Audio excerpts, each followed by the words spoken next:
Assalamualaikum. Belajar bahasa Inggris apatis, asik, praktis, dan gratis. Apa kabar sobat apatis di seluruh dunia? Semoga sukses dan sehat selalu. Terhindar dari virus corona. Makan kedondon sambil bertapa. Beli linggis di toko korden. Masa lockdown gak tahu mau apa?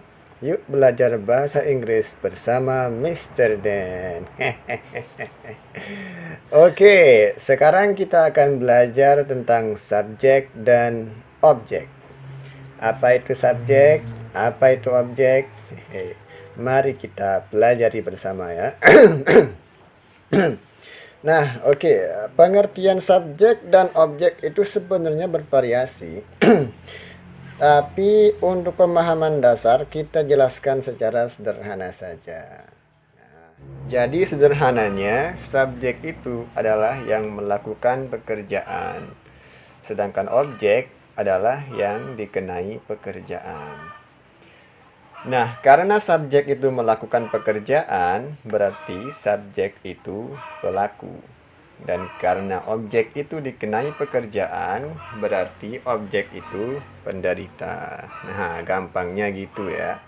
Biar gampang dipahami. Karena subjek itu pelaku, maka posisinya sebelum kata kerja. Dan karena objek itu penderita, maka posisinya setelah kata kerja. Belum ngerti, Mister? Oke, Mister kasih contoh ya. Nah, nih.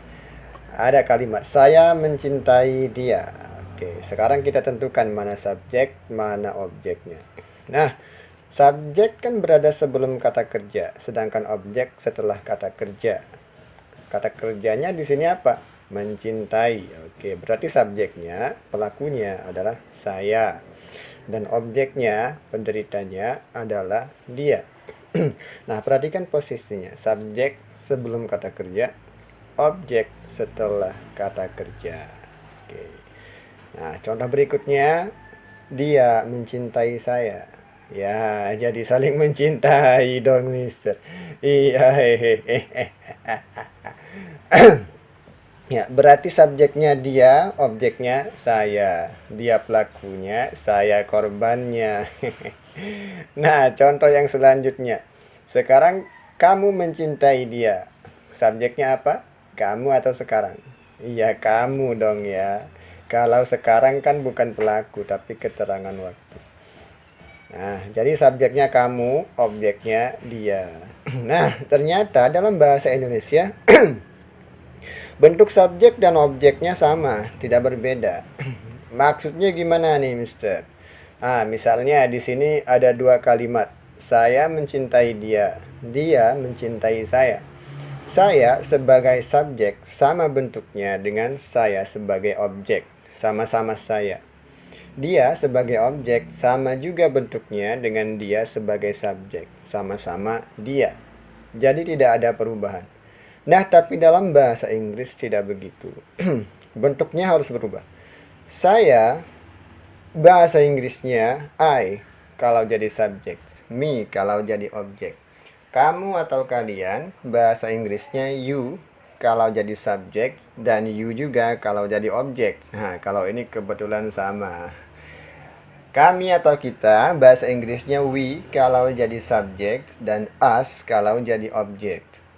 Mereka, bahasa Inggrisnya they kalau jadi subjek, dan them kalau jadi objek.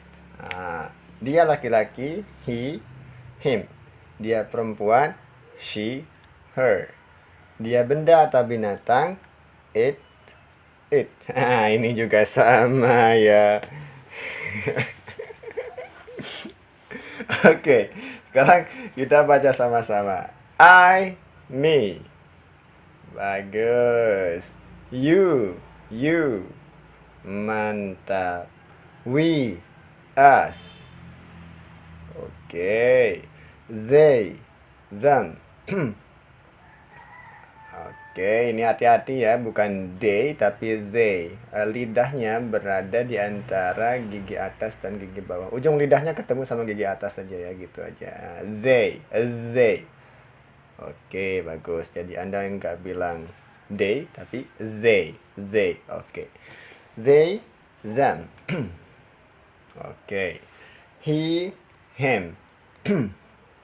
Good. She, her. Oke, ini juga hati-hati ya, jangan sampai bilang she tapi she. She bukan she. Kalau she itu melihat. Nah, kalau dia perempuan bukan she tapi she. Oke, coba she. Oke, good. Jadi Anda nggak bilang she tapi she. Good. She, her. Oke. It. Nah, ini juga hati-hati ya. Jangan sampai bilang eat. Karena eat itu artinya makan. Nah, jadi kalau dia benda atau binatang bukan eat, tapi it. Nah, agak miring ya. It. Oke, good. Nah, kalau serius mau bisa bahasa Inggris, bentuk ini ternyata harus dihafal dan difahami. Karena kalau bahasa Inggris diibaratkan rumah, ini adalah fondasinya. Rumah tanpa fondasi kan nggak akan mampu bertahan lama. Bahasa Inggris tanpa dasar pun tidak akan bisa dikuasai dengan sempurna.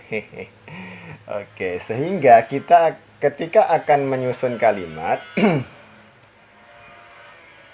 harus tahu dulu mana subjek, mana objek.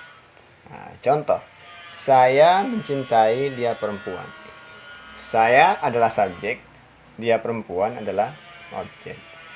Jadi bahasa Inggrisnya saya sebagai subjek adalah I, mencintai love. Dia perempuan sebagai objek adalah her. I love her. I love she tidak boleh. Oke, nah sekarang coba kita baliknya. Dia perempuan mencintai saya. Nah, dia perempuan sebagai subjek. She mencintai loves. Saya sebagai objek, me. She loves me. Mister, kenapa love ditambahkan S? Oh iya, belum Mister jelaskan ya. Nah, jadi begini. Kalau subjeknya adalah he, she, atau it, maka kata kerjanya harus ditambahkan S. Nah, ini kan subjeknya she. Jadi love ditambahkan S menjadi loves. She loves me. Tapi ingat, kata kerja ditambahkan S hanya jika subjeknya he, she, atau it. Berarti kalau subjeknya I, you, we, atau they tidak ditambahkan S dong, Mister. Iya, betul sekali. Nah, contoh berikutnya. Sekarang kamu mencintai dia laki-laki. Sekarang bahasa Inggrisnya now. Kamu sebagai subjek, you mencintai love, ditambahkan S enggak, Mister? Enggak ya. Karena subjeknya you, bukan he, she, atau it. Oke, dia laki-laki sebagai objek, him.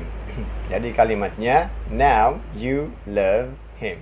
Nah, bisa kan? Bisa dong. Contoh lagi dong, Mister. Oke, siap. Nih, Mister kasih contoh lagi ya. Kami melihat kamu. Kami sebagai subjek, iya, we. Melihat, ya, see. Kamu sebagai objek, oke, you. Mari kita baca kalimatnya sama-sama. We see you. We see you. Mantap. Lanjut. Mereka menemukan kalian. Mereka sebagai subjek, they. Oke, ingat ya, bukan they tapi they. Oke. Menemukan, find. Kalian sebagai objek, you. Oke, ya. Baca sama-sama. They find you. They find you. They find you. Oke, contoh terakhir. Sekarang kamu memilih dia perempuan. Now you choose. Oke, memilih bahasa Inggrisnya choose. Now you choose her. Oke, kamu sebagai subjek bahasa Inggrisnya you. Memilih bahasa Inggrisnya choose. Dia perempuan, sebagai objek bahasa Inggrisnya her. Nah, bisa kan? Oke, bisa dong. Kalau masih bingung bisa tanyakan di kolom komentar ya. Nanti Mister jelaskan lagi. Atau kalau mau nanya lewat WA juga boleh. Nanti Mister kasih nomor WA Mister di akhir video. Nah, sekarang coba latihan ya. Coba apa bahasa Inggrisnya? Kami memukul kamu.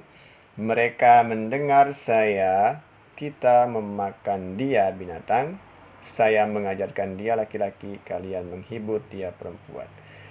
Silahkan kirim jawabannya ke nomor WA Mister ya. Jangan lupa daftar dulu dengan cara ketik ikut belajar _ nama panggilan. Kirim ke 0878 5232 9468 biar Mister langsung simpan nomornya. Boleh juga bertanya, diskusi seputar bahasa Inggris, nanyain PR dan sebagainya. Nanti Mister bantu sebisa Mister. Sekian, terima kasih. Don't forget to like, subscribe, and share. Assalamualaikum warahmatullahi wabarakatuh.